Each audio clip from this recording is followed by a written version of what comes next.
Hi, everybody. My name is Greg Katz, and welcome to WeAreSC.com's Inside the Trojans Huddle, where we tell it like it is. Friends, Inside the Trojans Huddle is a game-like panel discussion with WeAreSC columnists, staff writers, historians, and editorial board. We first start off with the pregame show, where we introduce our panel members for this edition of Inside the Trojans Huddle, and then give you the latest USC football news. First, let's meet this week's panelists. Marc Kulkin, WeAreSC columnist who writes the Monday Morass, Yay or Nay, and Sunday Takeaways, in addition to regular season football and basketball practice reports.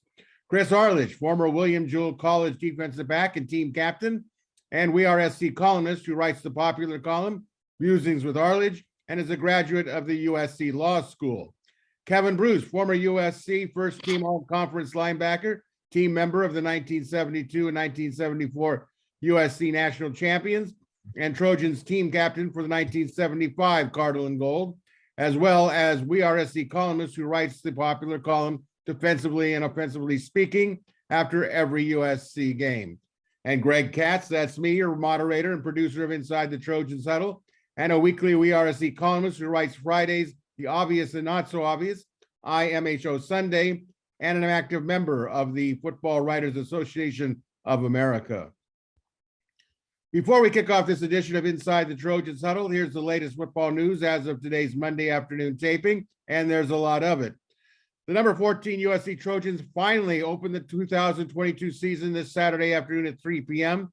in the Los Angeles Memorial Coliseum, hosting the Rice Owls from Conference USA. The USC season opener, which could be affected by predicted 95-degree heat or higher, will mark the debut of Trojans' first-year head coach Lincoln Riley, his staff, and a vastly revamped Cardinal and Gold roster from that of 2021. A programming note, the USC Rice game can be seen on the Pac-12 network. The Trojans opened a 34.5 favorite to demolish the Owls, and Saturday's game will also be the highly anticipated debut of USC quarterback Caleb Williams, who was officially named the Trojan starter last week, with Miller Moss named as Williams' backup. The Trojans had Monday off as they transitioned into their regular season weekly practice schedule, which means a Tuesday morning practice, a Wednesday afternoon practice, and a Thursday morning practice. The Trojans will do an anticipated light practice on Friday, and then on Saturday, it's off to the Coliseum to face the Rice Owls. Last Friday, the Trojans received a commitment from four-star class of 2023 wide receiver Jacoby Lane, 6'5", 180 from Red Mountain High in Mesa, Arizona. Lane, who was offered by the Trojans on August 1st, also had offers from Oregon and Texas A&M. And in the span of a week, the USC NIL possibilities came out like lightning in a bottle as Amazon, Student Body Right, and the Trojans' own Boulevard made major announcements through the media that, if done correctly, could catapult the Trojans into the upper echelon of NIL collectives and recognition. Last week, Amazon announced that they and USC recently signed a deal where the Trojan student athletes would become a test pilot program for Amazon's new sportswear division. Also last week, Student Body Right, a non-USC affiliated entity, which has not been recognized or approved by the university, revealed through the Los Angeles Times that they're looking to reorganize formerly disbanded Trojans alumni clubs to generate money for all USC football players. And on Sunday, USC itself rolled out the official announcement and introduction of the Boulevard as the linchpin for their own NIL master plan.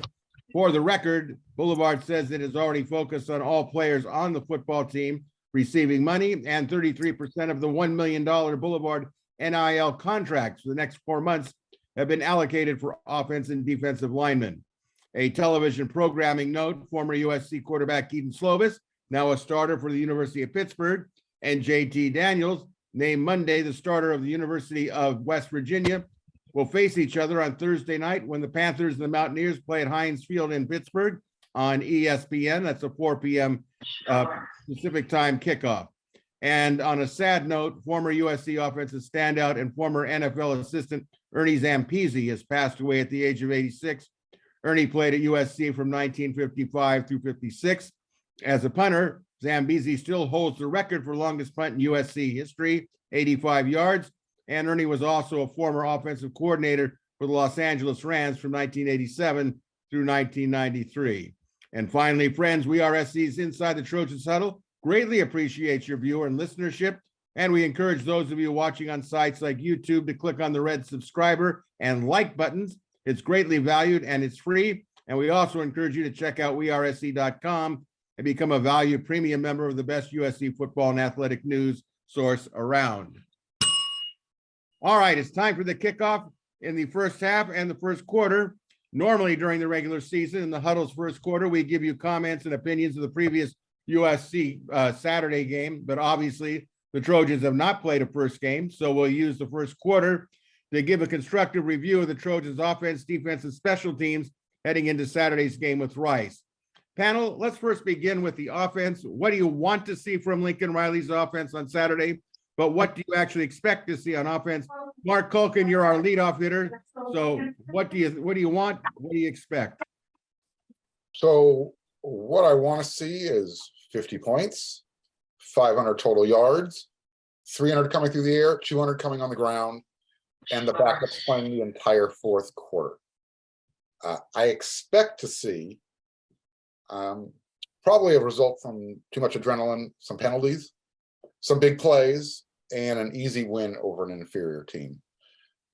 And again, I expect to see the backups playing the entire fourth quarter.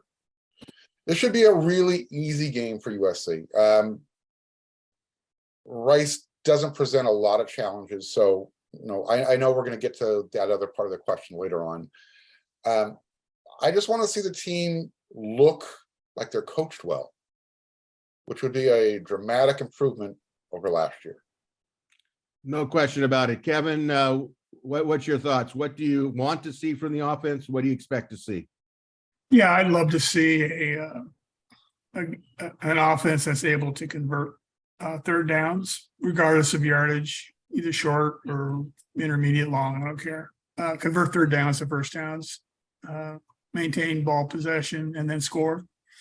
I want to see some big plays, which that's not a big ask with this amount of talent against this inferior of an opponent. There should be some big plays. I want to see the offensive line finish their blocks, and I want to see some Rice Owls on the ground at the end of some plays. See some tough football. I've heard a lot about conditioning for the team. That's been a focus, an area of focus in particular for the defense, but also for the offense, especially skill positions. Yeah, we'll see that because Rice is going to run an up tempo. I mean, they have to, right? So they don't have much to bring to the party offensively. So what they can do is just kind of wear you down first game, maybe catch a couple breaks, a couple of penalties, this or that. So yeah, we'll see that. I hope to see, to Mark's point, a lot of players playing in this game, and I think that's really important for all manner of reasons. But they've earned it, and football should be some fun. We forget that, especially as we diagnose and dissect certain elements of the game. As a player, you want to have some fun while you're out there, and there's nothing better than beating up on somebody. I don't care if they're no dang good. If they show up, you're the enemy, you're the opponent. Let's go for it. So let's see some of that. Let's see some helmet-to-helmet contact, legal, of course, whatever. But let's see some hard hitting football and guys that are playing full out. Chris, all right. Chris, by the way, is gracing us from Oxford, England. So we appreciate his presence here.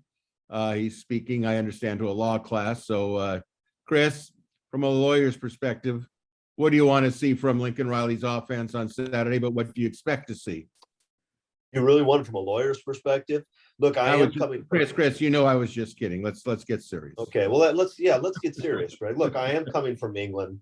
It's almost midnight. I'm tired. I'm kind of in a bad mood. And so that's probably going to come out over the next hour, and people may like it, they may not. Rice isn't going to like put that down. Rice isn't going to like what happens on Saturday. Rice is a terrible football team. They're a terrible football team. USC offensively is going to do whatever they want to do as long as they don't have mental errors. And frankly, they can probably get away with a couple of mental errors on a drive and still score a touchdown. They're going to be so much faster, so much more talented. So what do I want to see Saturday? We are going to see a lot of points. We are going to see a lot of yards. There are a few things that I want to see. One is I want to see an offense that doesn't have Graham Harrell associated with it, and I'm excited about that. I think we're going to achieve that goal. And by the way, Greg, don't tout that West Virginia Pittsburgh game without warning USC fans that Graham Harrell is going to be a part of it. I mean, it's some people are suffering from Harrell PTSD, and you're going to throw them out to the wolves like that. Let me just interrupt you here, if I may. Yeah. My girlfriend is going to have to watch the game. She always needs to root for somebody if she's not familiar with the team. So Graham Harrell gives her a perfect reason to root for Pittsburgh. You may continue. Yeah. Okay. What we're going to see is a well-balanced attack with a lot of offensive skill players. We're going to see a Rice team that is slow and under-talented, that can't play. So USC is going to do whatever they want. That's the truth. I think St. John Bosco would probably give USC's offense more trouble. So that's what we're going to see, and that's fine. It's a good tune-up game. You improve a lot from your first game to your second game if you're not coached by Clay Helton.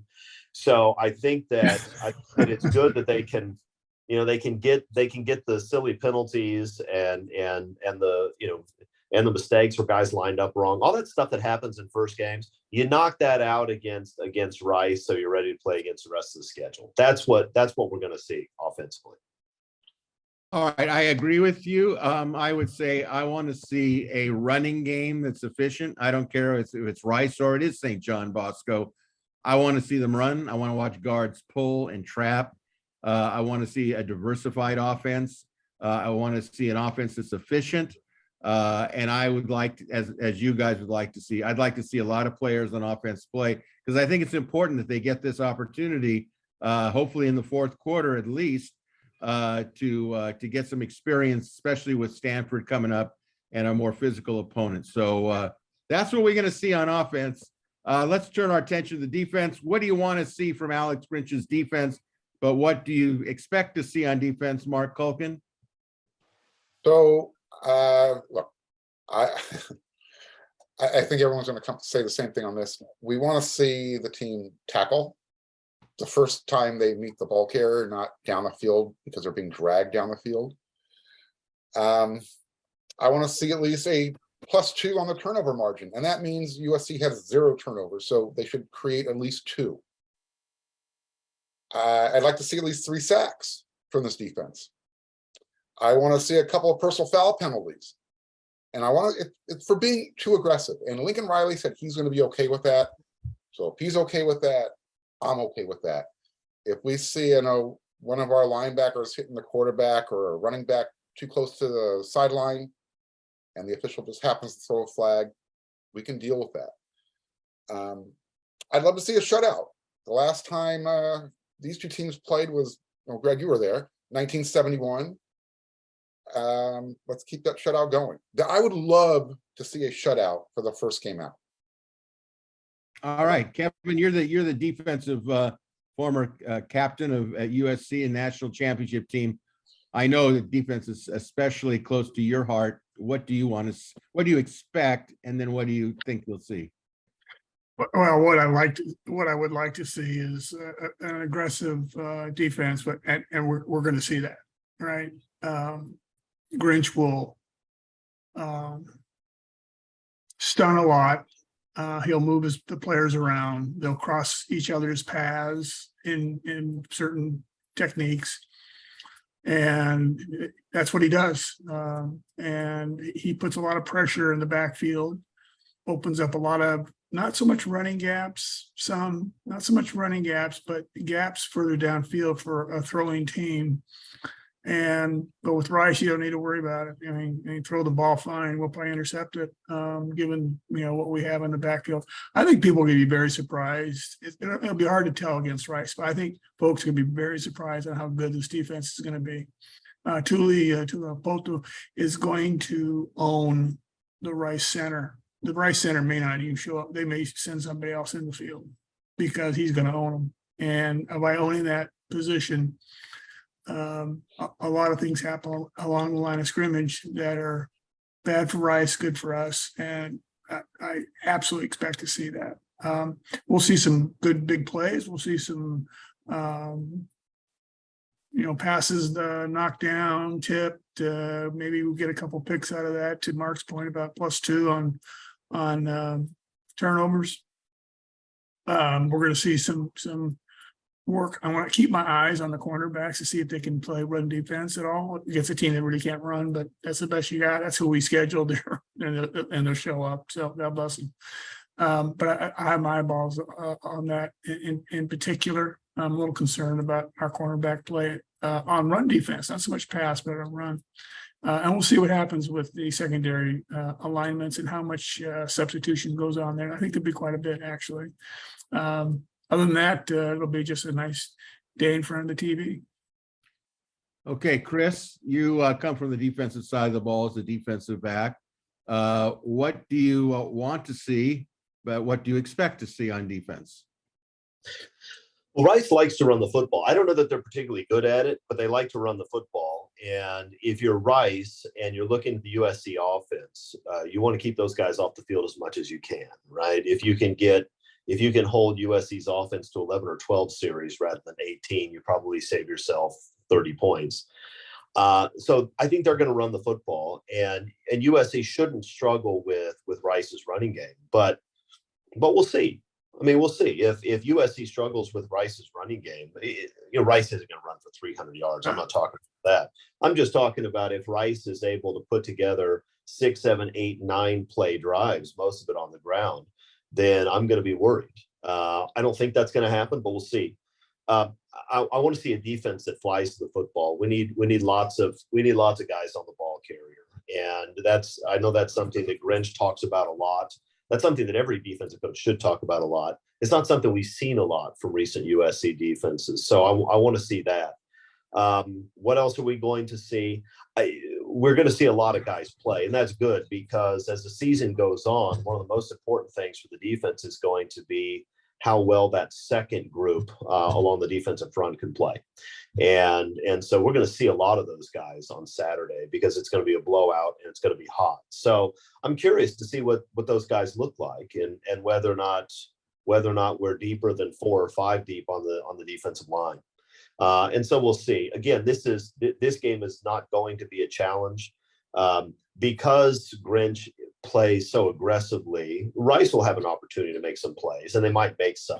But what we shouldn't see is Rice able to execute consistently. We should see their offensive line getting blown up and USC players in the backfield a lot. If we're not seeing that, we've got a problem, because that's exactly what Grinch wants to accomplish. And against Rice, you should be able to do it. So I think we will, but that's going to be the big test. Yeah. I will say that what I want to see hitting. I want to see helmets flying off. I want to see an aggressive defense that really brings it. I don't care what the Rice offense looks like. When whoever has the ball, I want to see that ball separated from the guy that has it. I think it needs to be a statement game defensively that we're coming to hit, even against better opponents. Obviously, send a message to Stanford, we're coming to hit, and that's important. I think that I'm kind of interested to see how Blackman does at corner. I think he'll do well. I think there will be rotation. I really want to take a look at what I want to see is I want to see Callum Bullock dominate from his safety position. And what I expect to see is a well-coached team, which, as you guys have already echoed, we have not seen a combination of a well-coached team and a defense that plays consistently with passion. So that's what I'm looking forward to. Which safety position are we going to see Kalen at, Greg? What do you think? Well, it was reported that Max Williams is going to be the starting free safety. Yeah, he'll be strong safety, Mark. Interesting. No, I agree. That was more of a rhetorical setup for Greg. Okay. It's just No, I'm sorry. Greg, that's for Greg. That was a nice try. The answer is strong safety. Go ahead. Your turn. Absolutely. I totally agree with you. But he's not the biggest guy. So to see him moving up there, it's interesting. And because you're going to have small safeties across the line now. You're going to have Jalen Smith at nickel, Kalen, who is tall, but he's not heavy, at strong. And you're putting the smallest guy back at free safety, who's probably the biggest hitter. So it's an interesting setup. All right, well, That's personnel related, and you're Yeah. right. You get different kinds of looks. It's to fight the dog, not to what the size of the dog, or however that dumb cliche goes. not the size of the dog, but the bite. All right, But panel. that's not how it goes. What do you mean Come that's on, not Fred. how it goes? What do you? That's not how it goes. How does it go, Chris? It's not the. It's What not is, the well, size how of does the- it go, Chris? You know, I'm not gonna. You know, I'm not Okay, gonna- here we go. Not the size of the dog, it's the No, size here's of the the- bite of the dog. Nobody cares about this. Nobody cares. I just wanted to point out that you said it wrong, because I don't want everybody accusing the rest of us of not knowing. Well, I wouldn't mind if you come up with those insidious comments that you normally make, but you couldn't even correct me. Oh, All yeah, right. correct me. All right, let's go. All right, All solicitor. right, wait a let's- minute, we gotta move along, Kevin. Starting to get tired. There you go. Okay, panel, what do you want to see on special teams? But what do you expect? What do you want to see on special teams? What do you expect to see on special teams? Okay, Mark. All right. I want to see 11 guys lined up with their own jersey. I don't want to see any of those double number pullovers. I want to see a kickoff to start the game, and then just a bunch more during the game following a bunch of point after attempts. In other words, we don't need field goals in this game. It should not be necessary. On all the kickoffs, I want to see touchbacks. And I want to see Rayleigh Brown. This should be his breakout. Obviously, it's his first game. He should have an opportunity to break out in this game. Doesn't have to be a touchdown score, but just a couple of big returns. Kind of announce to the world, hey, I'm Rayleigh Brown. I'm from Mater Dei. I'm a USC Trojan. Get to know me. And then both kickers get a chance to get out there and see what they can do. That's it. Okay, Kevin, what do you want to see on special teams, but what do you expect to see? I want to see good discipline on both punt and kickoff coverage, guys staying in the lanes properly, not crossing over, not doing stupid stuff. I'd like to see some return yardage, both on punts and kickoffs. Some of that's due, depending upon kickers, putting the ball in play or not putting the ball in play. But if they do, then I'd like to see some return yardage. And if we can get a big play out of that, great. If not, that's okay. Just let's get consistent positive yardage on kickoff return and punt return. And I'm looking forward to that. And as I said, discipline on coverage, people in their lanes. And I don't want to see blocks to the back and stupid stuff. Those are stupid penalties. Those are not good 15-yard penalties or 10-yard, whatever they are now. Those are dumb. And you don't want to see that. Okay, Arledge, what do you expect that you want to see? What do you expect to see? I expect that we're going to see the kickoff team a bunch. I expect that we're going to see the kickoff return team one time, and I don't want to see the punt team. That's what I want. I don't want to see the punt team. If we get 3 consecutive holding penalties and it's 4th and 44 from our own 6, I want us to go for it. I don't want to see the punt team. Yeah, I don't like. I would agree, except I'd like to see them once or twice, just because, and to your point, maybe it's one of those situational deals, or just like, can we just see if we can punt the ball? Because we don't even know who the punter is. I don't even know. Hey, next, crying out loud. Next Aussie up is what our punt unit's all about. If this guy doesn't work out, we'll find another Australian guy and throw him back there. But I don't want to see him. If he's back there, I hope it's a fake. That's all. I don't want to see that. I don't like punting. All right. Well, I'll wrap this first quarter up by saying I do want to see some punting because I think it's important to get the experience of it. I don't want to see 6 punts in the first quarter, but I'd like to see who the punter is. I'm not so sure it's going to be the Australian. Maybe Will Rose will emerge. So just from a curiosity standpoint, I would like to see some field goals because I think it's important that they get the experience. I'd rather see them get some this game than, let's say, next game against Stanford in Palo Alto, doing it for the first time with a whole new unit. I agree with Mark. I would like to see Rayleigh Brown get some touches. Hopefully we'll actually get some yardage on kickoff returns. Hopefully not a lot of kickoff returns, which I don't think we'll get. But I think from a special team standpoint, I want to see everybody stay in their lanes when we're covering kickoffs and punt returns and of those sort of things. So there is something to be said about special teams and what they can accomplish in the first game. Punting is winning, Greg. That's what you're saying. No, that's what you're saying. I didn't say that.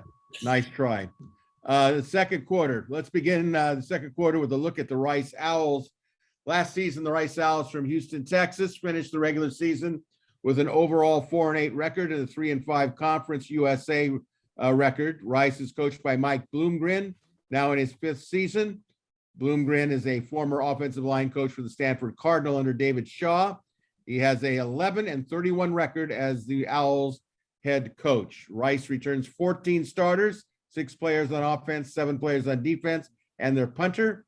The Trojans have opened up, as we have said, a 34.5 favorite to beat the Owls on Saturday. Panel, being the heavy underdog, how do you expect Rice to challenge the Trojans? And if you were game planning against the Trojans, what would you do? Chris Arledge, what would you do? Well, if I'm coaching Rice, it doesn't really matter what I do.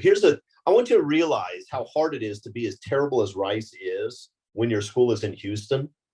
And you realize that coach, when he gets in his car from his home and he drives to the practice field, he passes like 17 blue chip players on the way.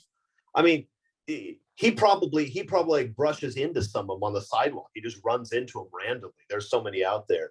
To be as bad as they are, Rice just doesn't care, right? I mean, Rice just doesn't care. If they gave any effort at all, they wouldn't be this terrible. So if I'm Rice, what am I going to do? I don't know. I'm going to be high academic achievers, probably. I'm going to study at halftime for my next calculus test, but I'm not going to do anything on the football field. They're terrible.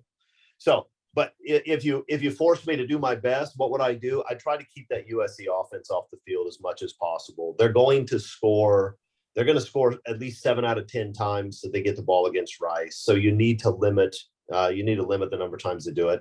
So you're going to play the way David Shaw does, I think, which means that especially because you're not sure that the USC can stop the run because they haven't done it in about 12 years. So you're going to run the football, you're going to huddle, you're going to let the clock run down to 2 every time. And you're going to see if you can string some drives together. You're going to throw some screen passes. You're going to do a little bit of trickery because there's no reason not to pull out all the stops. And you're going to hope that you can get a special teams break. You're going to hope you get a turnover. You're going to hope you hold on to the ball for a while so that you look up at halftime and it's 13-3. That's what you're hoping to do. And then your guys can feel good about themselves. I don't think they're going to be able to pull that off, but I think that's what they're going to do. Okay, Mark, do you agree with that? Yeah, I think you get on your knees and you pray. And when that doesn't work, which it's not going to work, you're going to tell your guys what Chris just said. We're going to shorten this game. We're going to run the ball. We're going to at least try to. We're going to throw the ball on 3rd down if we have to. And if anybody gets close to the sideline, make sure you stay in bounds. Keep the clock moving. All right. It could be ugly. It could be ugly for the guy near the sideline. But oh well, you're right. We keep the clock running. I think we see we're going to see certain plays that'll be misdirection plays, traps. To what Chris was saying, screen plays. Dump off passes. You get the ball in the quarterback's hand fast, otherwise he probably won't finish the game. And I'm not being, No, he has a history of not finishing. I mean, yeah, exactly. You look at the history, kind of go, well, that's probably not. I'd bet that over for sure. By the way, I don't know what the over is on this game. I know what the spread is, but I don't know what the over is. That could be interesting. But anyway, a sidebar. Look, Rice is not a good football team. They're not going to be a good football team between now and Saturday. It's up to USC to go out there and absolutely take care of business up front and early, and then just let guys play, let guys have fun, and let's go for it. The guys, they've been practicing, they've been taking a lot of grief. This isn't like a revenge tour. I think Marky used that term last week. This is not a revenge tour game. This is a game, and it's one where the guys can really try to implement what they've been taught, and a lot will show up on film later for correction. So we'll see.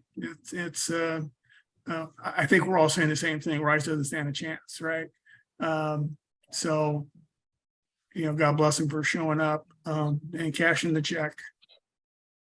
All right, I'll make my short and sweet. They need the ball control. They need to make sure they test USC on the run game.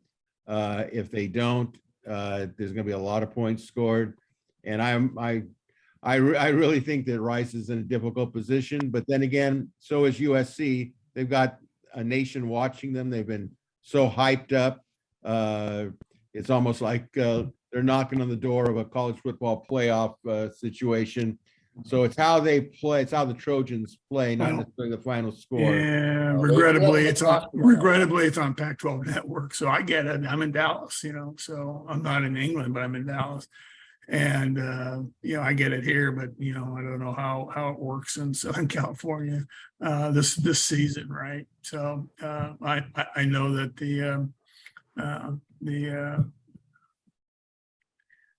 the crowd watching the game is going to be, I know we'll talk more about the crowd in person, but the crowd watching the game on TV will be all us guys, right? And very few else's. There are not a lot of owls out there that give a rip about this game. They just hope their people survive. Nobody gets, killed. Hey, Larry Scott became the 13th richest man in America putting together that Pac-12 network deal, Kevin. I would knock it. No, it's not the product. Good for him. He's smarter than everybody else, which he's richer. Does well. I mean, he cut a good deal for himself. I mean, Yes, he does. Everybody else got screwed, but he sure didn't. All right, panel. Let's get to halftime. There's been a tremendous anticipation for Lincoln Riley's first game as the Trojans head coach. And there's been tremendous anticipation to see the debut of such players as quarterback Caleb Williams, running back Travis Dye, receivers Jordan Addison and Mario Williams, and a defense led by all Pac-12 defensive tackle Tuli Tuipulotu, inside linebacker Shane Lee, the transfer from Alabama, and the Colorado corner transfer Mekhi Blackman. That aside, the early weather forecast for Saturday's 3 p.m. kickoff is expected to be sunny with a high of 95 degrees, perhaps as high as 97. Panel, in your opinion, and knowing the Coliseum capacity is 77,500, what kind of attendance count and atmosphere do you want to see? But given the heat prediction, what kind of attendance count and atmosphere do you expect to see? Kevin, what do you think? Are they going to fill all the seats with that horrible weather prediction? Well, first of all, that in Texas, that's spring, so no big deal. Just get over it. That said, look, they'll pull in 65,000 for a game like this. People are curious, fans are curious. They may not stay for the whole game for all kinds of reasons, hopefully for good reasons, like, the score's lopsided. I'm more worried about the parking lot than I am about the game on the field. So I'm kind of looking at a 65,000 announced attendance, to be clear. Okay. Well, for those of you that are wondering why the emphasis was on announced, it's pretty much a given that whatever is announced is probably not what's actually in the stands when there isn't a sellout or a big attendance. So Chris, what's your thoughts on this? Yeah, I think Kevin's about right. I would say there will probably be 63 in attendance, and they'll announce 74. I expected it to be a near sellout just because the excitement of Lincoln Riley, but I think that USC fans aren't the hardiest. I mean, that there are going to be a lot of people that stay home. So yeah, 63 actual, 74 announced, but it's going to be a nice atmosphere, particularly in the first quarter when USC puts up 28 points. I think people will be happy, and rightfully so, because we've been through some very dark times, and finally we have something that I expect will be worth watching. Amen. Is this a 3 o'clock kickoff, you said? Yes, Yeah, 3 o'clock. Okay, so by 5-ish, it's the shadows are coming in and things are a little bit cooler on the field. That field can get a little hot. It's not the worst stadium to play in when it's hot. By the way, Rice will be ready to play from that perspective. this is what they practice. Matter of fact, this is springtime weather for them, right? For what they've been going through out here in Dallas, and Houston's even worse, more humid and a bit warmer. Okay, Mark, you're a veteran of being in those stands for a great supporter of USC football over the years before you transitioned into the media. What do you think is going to happen, Mark? What do you want to see happen? What do you expect to see happen attendance-wise? So yeah, I'm actually going to be a little bit more optimistic here. I'm going to base this off the parking lots. They're already sold out. I had friends tell me that, hey, where can I park? Both the Downey and the Jefferson campus lots are already sold out. So if we're using that as an indicator, I'm going to say you're going to have at least 68,000 in the stands. And that's without USC's 20% Kelly Blue Book bump.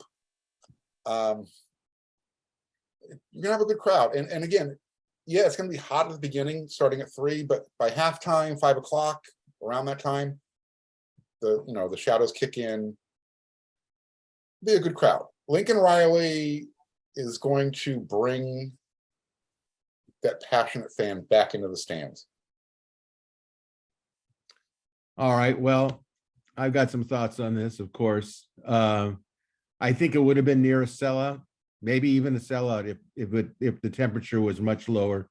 A lot of fans of maybe the little older set, honestly, that experienced the game against Purdue back in the late, I think it was 1998, somewhere in there. I mean, people were dropping by like flies, and that was an 11 o'clock kickoff. I was doing a little weather.com research, and if it does really hit 95 or higher, I don't foresee that it's going to get a lot lower by the time this game ends at 6:30. I don't see the shadows of the Coliseum making it a comfortable atmosphere. I really don't. I think there are people that will stay home even if they bought parking stuff because I think for all intents and purposes wanted to go to the game. But boy, I'll tell you what, you got to be really in good shape to sit there in that, and it's going to be sunny. That means no overcast. It's going to be a beat down. I don't want to sound so negative, but I'm also realistic. I sat in the stands for the Purdue game, and that was, like I said, 11 o'clock. Then around 2 o'clock was the fourth quarter, and people were just, I hope Mark is totally right. I really do. I support what he says. But that's going to be a real challenge for people to sit through 4 quarters of it. So what do I think? I think Greg, you're comparing apples to oranges. That Purdue game was a different animal. That was 110 plus degrees. Mark. I think I'm seeing the residuals of that moment. If you were in the game, think about it. How old were you when you attended that game? Don't make me do math. I was there. It was hot. I'm just asking you. It was 20 degrees hotter than it's going to be this Saturday. That's a big difference, Greg. You know what I'd like you to do? I'd like you to go from the press. Should I shut up and let go on with the show? No, I want you to go from the press box and sit in the stands for 4 quarters to cover the game. If I can get away with it, I will. Okay, I'm going to hold you to that. All right, let's move on here. Before we begin the second half, a reminder that you're watching or listening to WeAreSC.com's Inside the Trojans Huddle. This week's WeAreSC panelists include Marc Kulkin, Chris Arledge, Kevin Bruce, and I'm your moderator, Greg Katz. We also encourage you to check out WeAreSC.com's website, part of the On3 network. Become a subscriber to the best coverage of USC football, recruiting, and overall coverage of Trojans athletics. And as a reminder, WeAreSC is currently offering a 1-week free trial of WeAreSC, which includes breaking stories, analysis, recruiting, and data for USC football, basketball, and the balance of USC athletics. All righty. We kick off the second half and the third quarter with this topic. Since the modern era of USC football beginning in 1960, the 10 new Trojans head football coaches for their first game have a combined record of 4 wins, 5 losses, and 1 tie. There have been some impressive first game wins, some shocking first game losses, and 1 depressing tie. Panel, in your lifetime of following the Trojans, what has been the most impressive season opener, regardless of head coach, and most disappointing season opener, regardless of head coach? Okay, Mark, what's your thoughts on this? So for me, the easy opener is when USC traveled to Auburn and pitched that shutout. That's an easy no-brainer for me. The most disappointing, 1976 at Missouri. I think it was at Missouri, right? No, they hosted Missouri. In the Coliseum. Yeah, they hosted Missouri, All right. and they got their butts kicked. Correct. But they went on to win their next 11 in a row, however they won, and I think it was the they next shut out 10. Oregon 55-0 in that next game. So, yeah, I don't know. That was just an odd year. At least it started off weird, but it ended really well.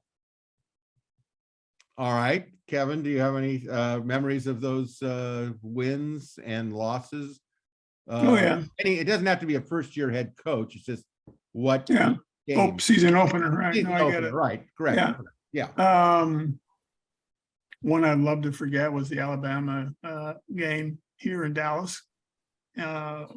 Surrounded by family, friends, and a bunch of payoffs, frankly, I had to take care of before I could get a ride home. It was horrendous. And they came in with that, remember the Titans crap, and just, they were awful. They were just awful. They got punked so bad. It was ugly, just ugly. Mark's point about Auburn, right on target. That was a great game, a fantastic game. I'd throw out from my time when I was actually playing that our opener against Arkansas down in Fayetteville in '72 was a hell of a game. They were ranked number 2, I think, in the country, 2 or 3, something like that. We weren't. We were 5, 6, 7, whatever, and we smacked them good. So, starting a tradition of smacking them good. The smacking good tradition. Yeah. Chris, what is your thoughts on this? What is the biggest loss, opening game, and memorable win for you? So the worst opener I remember is that Memphis State game in 1991. I mean, losing to Memphis State was pretty horrific. And that was coming after 3 straight Rose Bowl seasons. So it sort of felt like it was coming out of nowhere. It's hard to get worse than that. Mark is right that the Auburn win was probably the best season opening win I remember. A couple others that were good. Actually, another game that Mark mentioned, that Purdue game, Paul Hackett's first game. It's not that Purdue was great, but that Purdue team was pretty good. They had Drew Brees at quarterback, and USC actually played pretty well. We saw the first game ever from Carson Palmer. He threw a long pass down the right sideline to make a big play. I mean, I was optimistic after that game. Turns out I was wrong to be optimistic. The rest of the remaining 3 years was getting kicked in the side of the head every single week. But that game was nice. The other one, Kevin mentioned Arkansas. The Arkansas away opener in 2006 was fun. I was at that game, and what made it, USC had hung 70 on Arkansas the year before. And we got to Arkansas at least 3 or 4 days early, and the local papers and the local media were talking up how Arkansas was going to show USC how it's done. They were embarrassed about that game last year, and they can't wait for their revenge. And then Pete hung 50 on them at their place with a new quarterback. And in the fourth quarter, there were fans around screaming that Pete was a jerk for running it up, which is hilarious because these are the same people who every time they do anything right want to chant SEC, SEC, right. And they were crying about getting the score run up on them. That was a fun game. So those are my votes. Well, I will tell you that I was momentarily kind of questioning between the lost Missouri, because I was at that one in '76, and Clay Helton's real opener against Alabama. I think the Alabama game was not unexpected, but it was incredibly embarrassing to me. If you're an SC player, I mean, you should have been, and an SC supporter. It was a horrible situation. But I think the most shocking loss for me was the one in '76 against Missouri, because SC was ranked. They're taking over for McKay in the Coliseum and just get your ass kicked like up and down the field. I know it was Onofrio was the coach, and he had a good string there at Missouri for a while. The wins, I'm going to go with Kevin on the Arkansas one in 72 because Arkansas had a very well-known quarterback that Joe Ferguson, who was a Heisman candidate at the time, and SC was coming off 2 straight years of really not good ball, and it was a shocker. But I also agree with Chris that I was at the game in Fayetteville, Arkansas, and I was just going to enjoy it just listening to hear the Arkansas fans do the calling of the pigs, which is really Big Suey, there you go. it's a spectacle. I'll tell you what, it is absolutely one of the great chants in college football, no question about it. And I too remember that fourth quarter, those fans were really, really getting angry. And it was just a big, big ass kicking at the highest level. And the reason I personally enjoyed it was the night before I was at a bar in Fayetteville, and a former Arkansas quarterback who was quite drunk sat next to me at the bar, and he was with some buddies, and I was minding my own business. I wasn't saying anything, and the guy says, "Who are you rooting for?" I said, "Well, I'm rooting for a good game." He says, "No, who are you rooting for?" I said, "Well, USC." The guy was already drunk. He wanted to literally fight me when I said USC. And he says, "Well, Arkansas is going to kick their ass." And I said, "Well, you might be right." Every time he challenged me, I knew exactly where this guy was coming from. And I kept making sure I didn't antagonize him. And then when his friends actually had to lead him out because they go, "You're going to get into a fight with somebody." But I remember after SC had just torn him a new one, I remember walking out of the stadium going, "I wonder just how upset that guy is." I later went back and Google searched to see if he really was the quarterback, and he was. So there was a sense of satisfaction for me personally in that particular season opener. So should have went back to that bar, Greg, and waited for him. Oh no, he would have torn me up into pieces and spit me out. I might be dumb, but I'm not stupid. He was big and physical. So, all right. We begin the fourth quarter with a big tradition here of Inside the Trojans Huddle with the official lighting.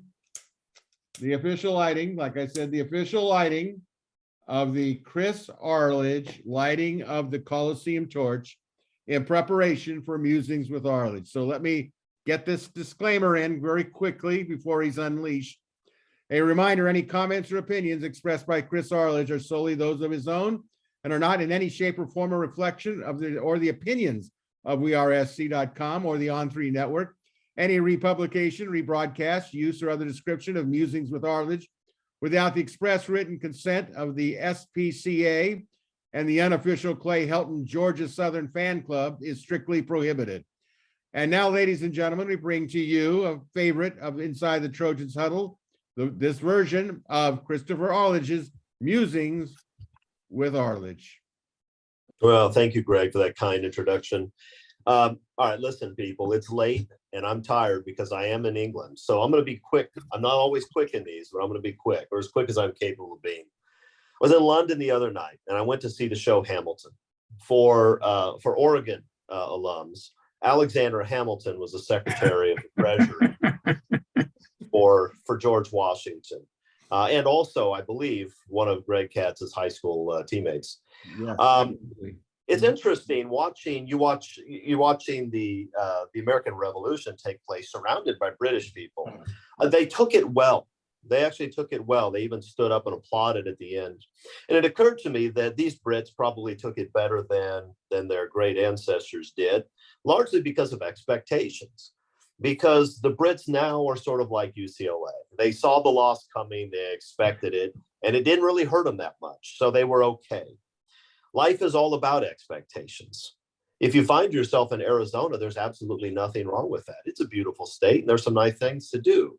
It's only a problem if you expected to land in Mykonos and you landed in Phoenix. Then it's a problem because life is, in fact, about expectations. The last few years, USC fans expected to get their teeth kicked in just about every Saturday. And Clay Helton was nothing if not eager to please. And that's usually what we got.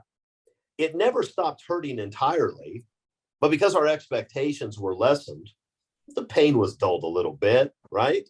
I mean, we can all admit that those losses last year didn't hurt the way losses would have 10 years before that.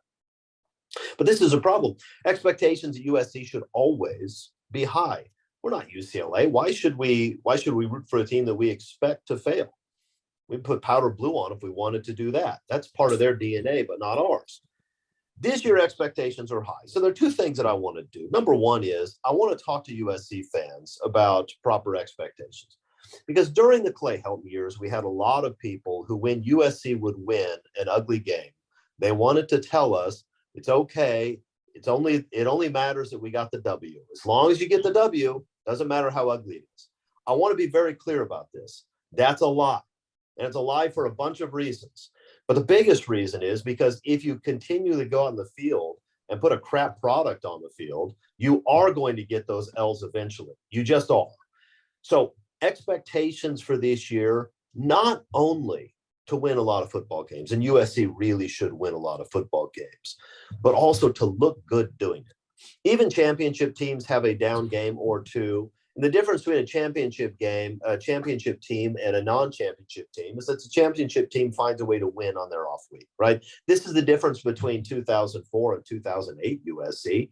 Is 2004 USC had some games that didn't play very well. They pulled them out. In 2008, they had one game they played poorly and they didn't, right? I understand that. I'm not saying that USC is going to look good every week, but they need to look good most of the time. They really do. This is LA. We need to put on a show for the people. So these are the expectations: to win a lot of games, to look good doing it. Now let me talk to the recruits for just a bit, because expectations for recruits matter as well. There's lots of temptation out there. Texas A&M is throwing around lots of money. UCLA is throwing around lots of disabled parking placards. People are offering whatever it is they think they need to offer in order to get the recruits they need. But recruits, be careful. I watched this really important documentary on Netflix this past week about a linebacker from Hawaii named Manti Te'o. Some of you may have heard of Manti. Now, Manti was very clear in this documentary. He wanted to go to USC. He grew up a USC fan. It's what he always wanted to be. And it was his intent to commit to Pete Carroll and play at Troy. It's what he wanted. But just before the signing announcement, he had a conversation with somebody at his high school. And this somebody said something astronomically stupid to Manti Te'o. And Te'o assumed that it was God talking to him and telling him he needed to go to Notre Dame instead of USC. So that was what Te'o did. And he admitted when he announced it, he felt terrible. He was sad. He didn't want to go to Notre Dame. And those of you who have been to South Bend would understand where he's coming from. I wouldn't want to go there either. But that's what he did. But I want you to remember what happened to him. I'm not saying that if you choose to go somewhere other than USC, that you're going to get catfished by some dude at the local high school. I'm not saying that's going to happen, but I'm not saying it's not going to happen either.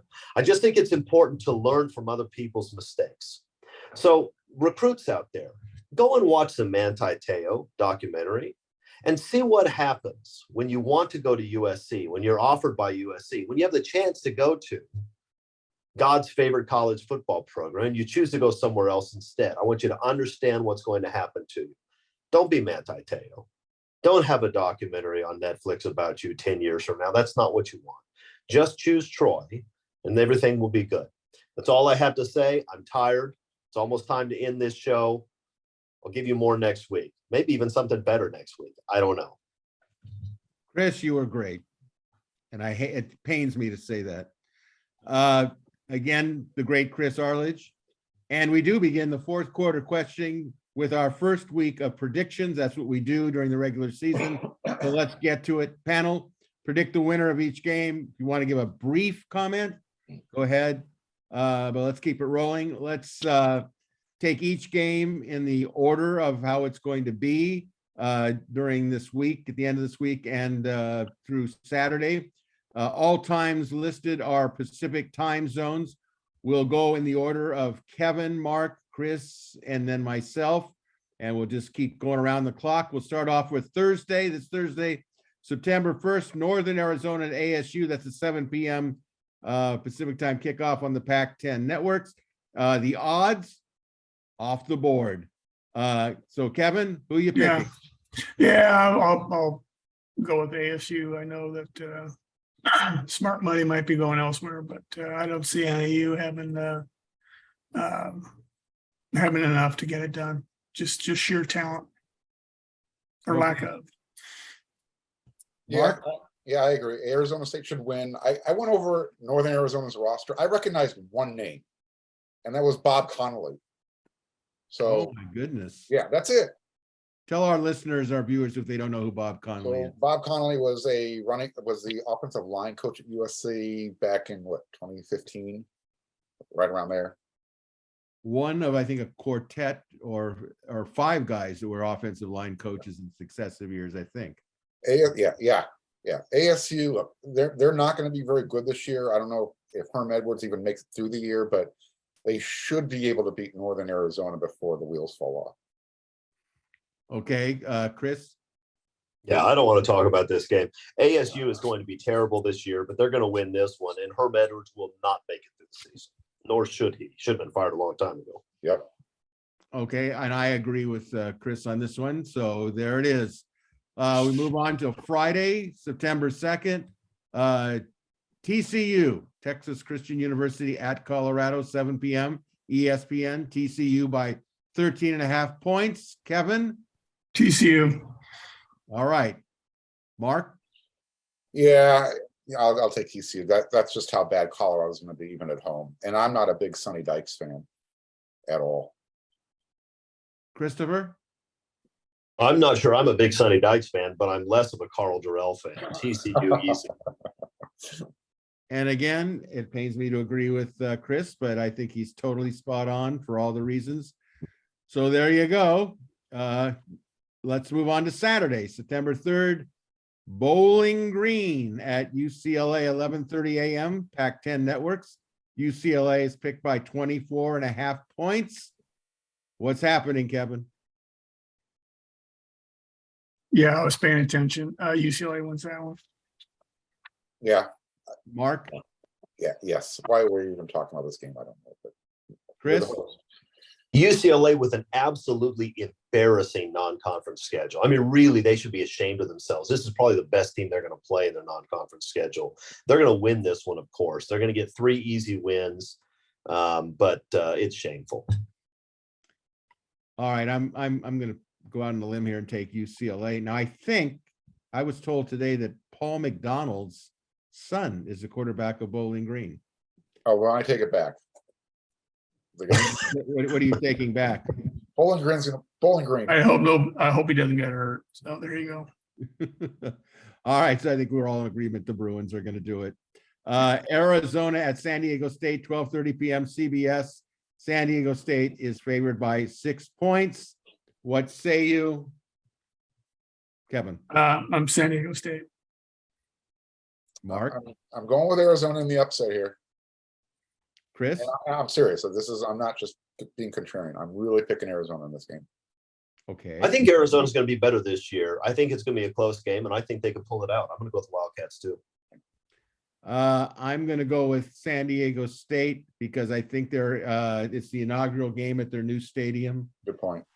And I think that they'll be very fired up, although I don't discount the fact that Arizona is going to be much improved.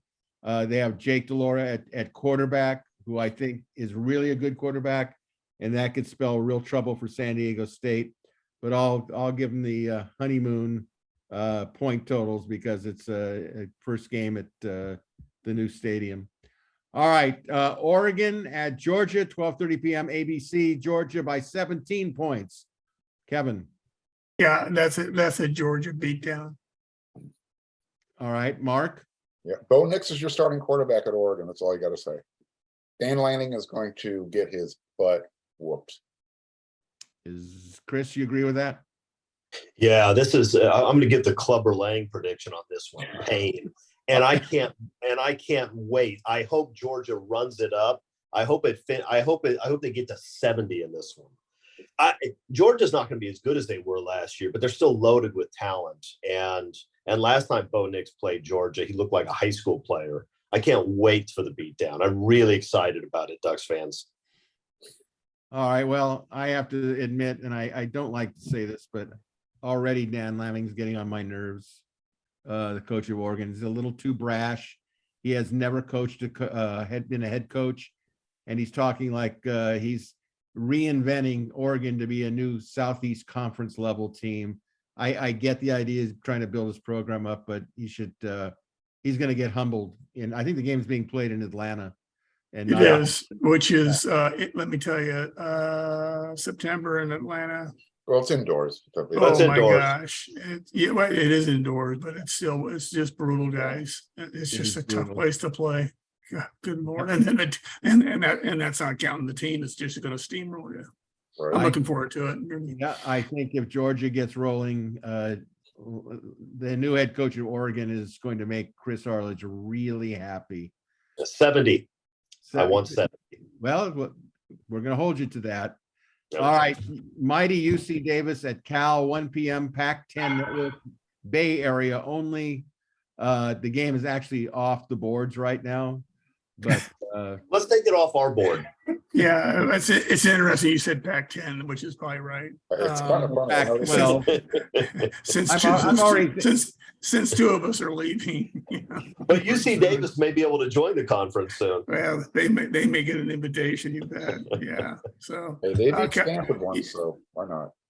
yeah, they did once some years They ago. produced Paul Hackett too. that's a good Yeah. point. Actually, that's true. Yeah, No. I mean, look, and then never mind about the blind hog stories. Cal's going to win that game. Okay, Mark, Cal. Cal. Okay, Chris. Yeah, of course. I'm not talking about it. Okay, Cal will do it, but you always worry that Cal sometimes has an offensive, shall we say, lack of power. Yeah, they'll but win 12 they'll play 12-0. pretty good defense. So they'll be all right. All right, Utah at Florida, 4 p.m. ESPN. Utah by 2.5 points. What say you, Kevin? Florida. All right, Mark. The line's still just 2.5 because I thought it's been moving. I thought Utah actually, the spread got bigger, which to me was curious. That's homer money coming in. That's not a There's a lot of reflection of the homer money. team. Well, there is, sure. This, I don't know, man. This is a curious game. Going down to Gainesville, game Right. one.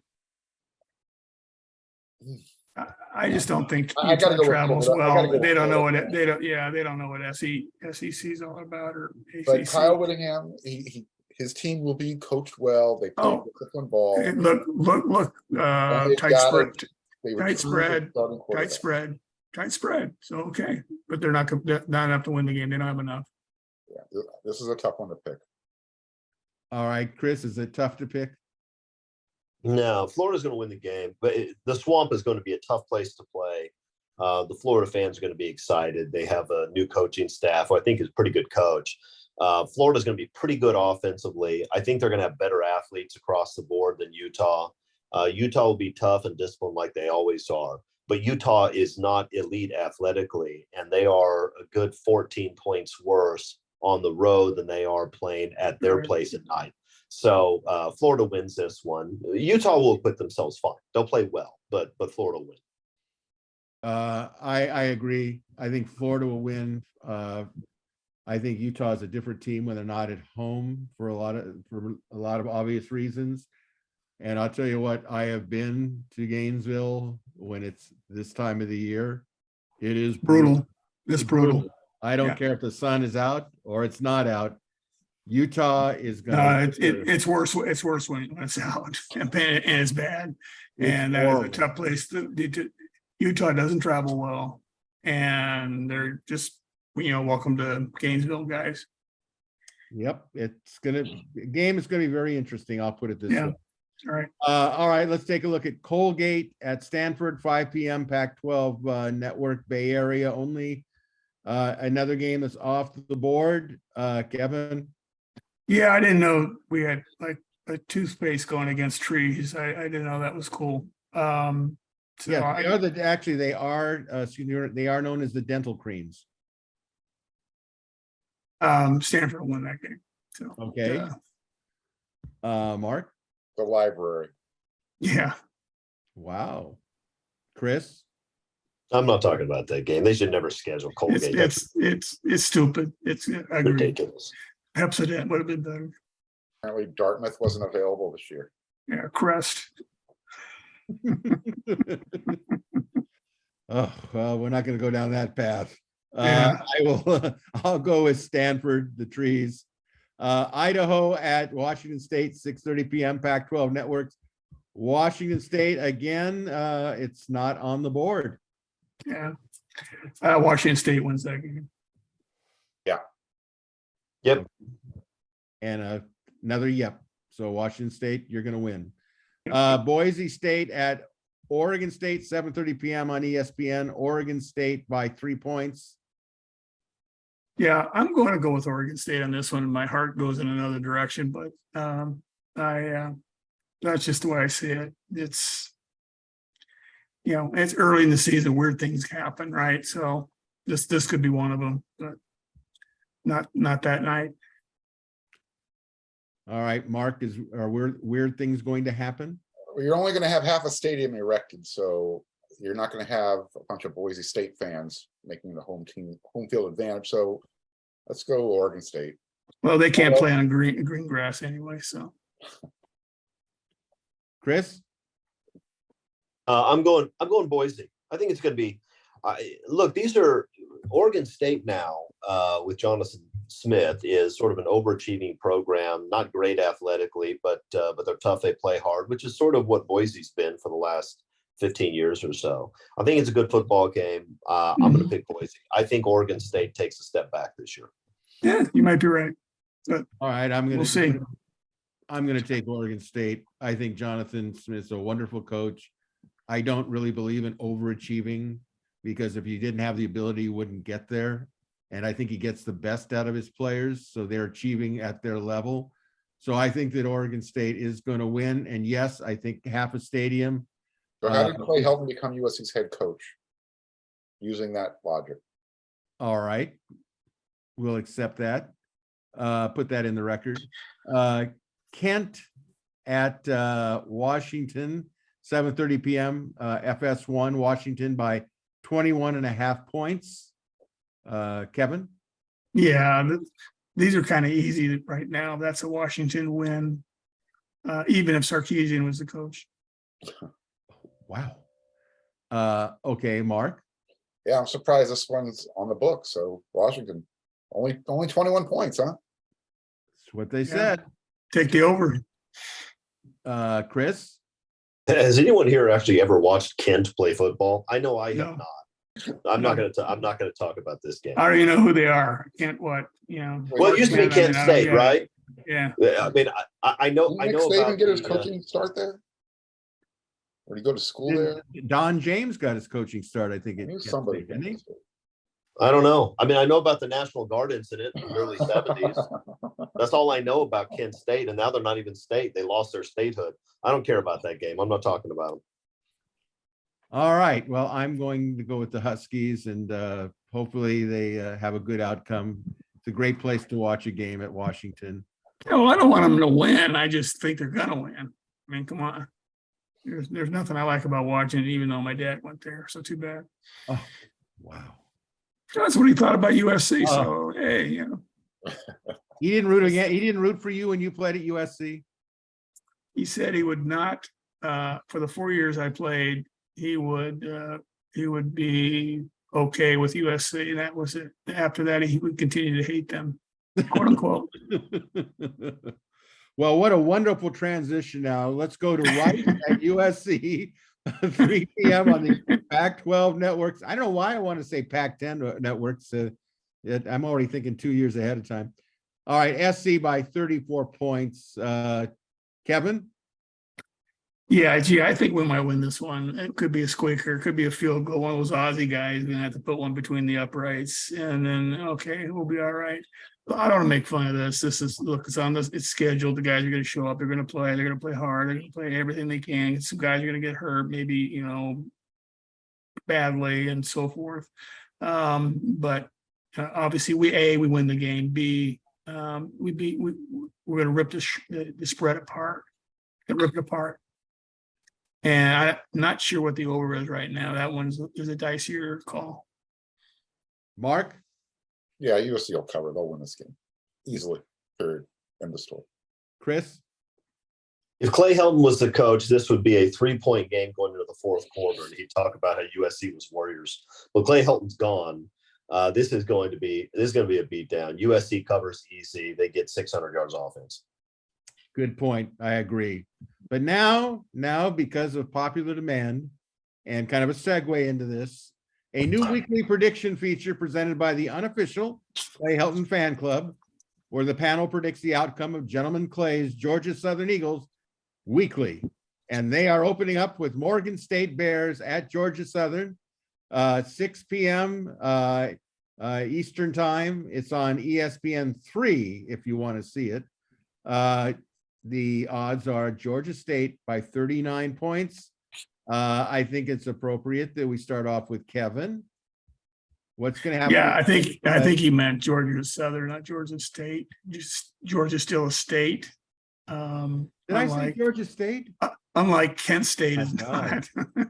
Georgia Southern Eagles. I'm already ripping them before they even get a chance to get rid of them. Yeah. Who are they My playing bad. again? Morgan State. Yeah, Morgan State's going to win just because I want them to. Mark, who you? I want them to stomp them into the ground, so there's not enough guys to get back on the bus to go. I'm sorry, Kevin. Okay. Clay Helton is taking this game really seriously. I saw a recent video of him. Yeah, the son of the offensive line coach. Yeah, I get it. He's older. He's more grayer. He's taking this game very seriously. As Yeah, well that's his be player. true. That's his player. That's not him. Okay, just so you know. Chris? So Morgan State is an FCS team and a terrible one, which is why they're a 39-point underdog to Clay Helton. My second favorite team this week is Morgan State. I would give so much to see this upset. It's not going to happen, Kevin. I'm sorry. The final, Clay Helton's Warriors 23, Morgan State 13. Clay's guys will have 13 penalties for 164 yards. They will line up wrong 4 times in the first drive, which means they're going to have to use up 3 of their timeouts, and then they'll get a 5-yard penalty the 4th time. And Clay will go into the press conference and talk about how proud he is of everybody. Yeah, And if I want to know what the clock management's going to look like. Okay, that's all I care about. You know what it's going to look like. And by the way, how many timeouts he burns. By the way, I don't even have authority to do this, but I'm talking to those people who post on the We Are SC message boards. If anybody posts another Clay Helton video where I see him talking on We Are SC, I will have you banned. I'm not going to tolerate that anymore. All right. Well, I'm going to take Georgia Southern by 39 for 2 specific reasons. They're going to be physical and they're going to be disciplined. And anybody who follows Clay Helton's program, and I heard him on one of his press conferences earlier in the month, that we're going to be physical and we're going to be disciplined. And I got to take him at his word. He's proven it. What's the over/under? What's the over/under? That shocked look face of Clay's. I'll give Helton this. He made a lot of money in Southern California, and he got another job. More money than I will ever see in my lifetime. All right, let's get ready to wrap this up with overtime questions and answers. This is where we're in overtime. It's time to answer some viewer questions, panel answers in a free-for-all format. Folks, if you'd like to submit a question that we can answer or give you our opinions, just go either to the Gary P. or We Are SC members message boards at wearesc.com. From there, you'll see the topic thread regarding questions for Inside the Trojans Huddle. Question 1 from SC, the one in Orange County. How long will Caleb Williams play in this game against Rice? I know Lincoln has no qualms about running up the score, but it's equally important to get reps for the reserves this early in the season for both morale and developmental reasons. So when will Riley clear the bench? I'll just quickly say, I say 4th quarter, but I think he will substitute liberally, but 4th quarter, you won't see Caleb Williams. Yeah, that's probably about right. I mean, you want him out of there before halftime, frankly, and then bring him back in to start the second half, and then get him out fast. So whatever that adds up to. All right. Any other comments on this topic? Yeah, Nah, go ahead, Chris. No, No, go ahead. I was gonna say, first two series of the second half, and then it's Miller Moss's game. From Yeah, that. get him off and get Miller Moss some time. Yep. Yeah. Let him have some fun. Absolutely. Miller Moss can throw the dang ball. I want to see some of those fade routes. He's deadly. He can drop a dime in there big time. All right, ready? Let's go to question 2 from Trojan Bob in Seattle. Caleb is clearly a team leader this year. Who else has emerged? Answer. Lincoln Riley said this team does not lack for leadership. It's there. Yeah, Shane Lee's a good one. Even Gentry, I think, will show some leadership. Playing on the inside, obviously, I have to speak on behalf of the defensive players, so no one else will. Offensive line, Justin Dietich, Brett Nyland, Andrew Voorhees. Like I said, this team does not lack for leadership. They got it across the board. Yeah, and they're going to need it in certain games in the fourth quarter Absolutely. to pull out the game. That's what good teams do. As Chris pointed out earlier, good teams win when you don't play your best. All right. Question 3 from David in Merced, California. Question for the panel. Other than the 3 big commitments to join Coach Riley after he was hired, which current 2023 commit intrigues you the most? My choice is Tackett Curtis, the linebacker from Many, Louisiana. I tend to agree with that. So chime in, guys. I'm going to go with the wide receiver at Los Alamitos. With Malik I Lemon? watched him play. Makai Lemon? Yeah, Makai Lemon. They lost against American Heritage this past weekend. They got crushed. They did. But what I saw from him was another Amon-Ra St. Brown type of player. He plays with a tenacity, almost an anger. He's intriguing. I like him a lot. I'm gonna go with Zachariah Branch, who is the closest thing you're going to see to Reggie Bush in a USC uniform. I know he plays a different position, but that kid is unbelievable. His straight line speed is amazing. State 100-meter champ, I think the state 100-meter record holder in Nevada. Incredible change of direction, body control. That kid is a first-round talent, and he's going to be something. He's my guy. And it should be noted that Zachariah Branch is the nephew of the late Cliff Branch of the old Oakland Raiders. So the genes run well in that family. Comes from good stock. Yep. All right, let's go to question 4 from Romy. And this is an interesting question. All seems quiet on the Boulevard versus SBR, which is student body right front. Those are the Boulevard, of course, is the USC equivalent to the NIL, homegrown, the campus. Student body right is a group that's has not been recognized by the university. It says neither program seems to be actively recruiting nor accepting inquiries from possible investors. Not sure what is being said behind closed doors. Do you feel these two programs, A, will eventually get off the ground? B, if so, can they live in harmony? I think we know the answer to A. We definitely know that FC rolled it out on Sunday night in terms of announcing what they're doing and where they've been and where they're going. The question is B, can they live in harmony, and what's going to happen between the two? Because Lincoln Riley just wants one entity representing when he goes into recruits' homes rather than competing forces. So what's your thoughts on this panel? Yeah, I mean, why not have competing checks? You know, the biggest check wins. I don't care if it's this or that. Now, if it's about control, well, you'll give that up anyway.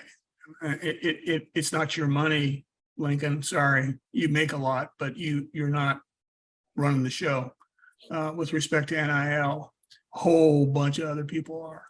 So you know, rock and roll. Let little free market happen here. That's what this whole thing's all about anyway.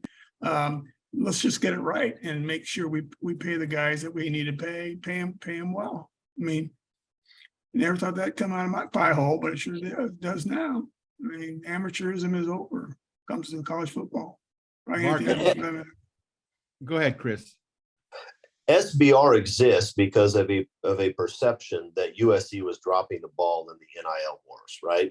That's the reason it exists. if Boulevard does what USC claims it's going to do, and it helps give USC a significant leg up in recruiting, then SBR probably disappears. SBR is around because USC was late to the game, and because it looked like USC was losing big time recruits to other people who were willing to write checks. That's why SBR exists. So what's the future of SBR? Depends on what Boulevard does. If Boulevard does their job, then people won't. Then people will probably do what USC wants them to do and give the money to Boulevard. If Boulevard isn't doing that, if they're not competing with the Texas A&Ms and Miamis of the world, then people are going to give their money to SBR, and if that's the case, then we'll be happy they are. I'm curious, Mark, what do you think on this? I'd like to hear what your thoughts on it. Yeah, this comes down to what SBR has already forced the Boulevard's hand. Boulevard has already changed the way they're doing things. You know, they're starting to use some of the same language that Student Body Right, their collective did. So it's already a positive. Eventually, both of these groups are going to have to come together and work together. You know, you saw some of the wording from the Boulevard when they released their statement yesterday. They don't want dollars being divided. They want it all coming to them. And SBR is just another kitchen across the street. If we're going to use, you know, the Boulevard saying too many chefs in the kitchen, ruling. No, there's not too many chefs in your kitchen. There's just another kitchen across the street. So this is what it's going to come down to is you've got two choices where you want your money to go. And whoever's running their collective more efficiently and more effectively, there's room for both. And I think eventually there will be some sort of marriage between the two where they can come together. They have no choice, really. USC can't control this, and they're going to have to kind of just adapt with the way things are. All right, well, let's get to our final question. Thank you for that, Mark. This is from Yale. It's kind of a hodgepodge, but it's kind of timely. On September 3rd, there will be one current SC quarterback playing and two former SC quarterbacks playing against one another. Has that ever occurred before? I don't think so. Who will win? In addition, Pelton gets a patsy in Morgan State to begin his career, followed by a likely 10 straight losses. Okay. So I think the question that you want to know is who's going to win between Pittsburgh and Keaton Slovis against West Virginia and JT Daniels. I think Pittsburgh will win. I think that Pittsburgh's a more stable program right now. That's my opinion. Any other viewpoints? Where are they playing? Heinz Field, home of the Pittsburgh Steelers. Okay, so I go that way. Oh, it's home field. Okay, I think if Pittsburgh drops 8, they'll shut down Graham Harrell and win. good point. Well, Graham Harrell's not calling plays allegedly, so they've got a chance now. But I'm going to go with Pitt. But because Graham Harrell's on the staff, there's influence there. So he can still poison it. Yeah, That's right. There's a spillover effect. right. All right. Thank you, guys. A reminder again, if you have a question or comments for our panel, go to either the We Are SC message boards and click on the thread that pertains to Inside the Trojans Huddle viewer or listener questions. So with that in mind, we got to get Arledge to sleep here. He's got a busy day tomorrow. very tired. You'll be all Okay, right. well, that's a You'll be wrap for all this right. edition of Inside the Trojans Huddle. Reminder that next Tuesday, we'll review the Rice game as well as preview the Stanford game, as well as our usual comments on relevant USC and college football topics, as well as next week's predictions of games. So until then, a big thank you to this week's great panelists, Marc Kulkin, Chris Arledge, and Kevin Bruce. And a special big thank you to all of you for watching or listening to Inside the Trojans Huddle. Until next Tuesday, this is your host, Greg Katz, reminding you all to fight on, everybody.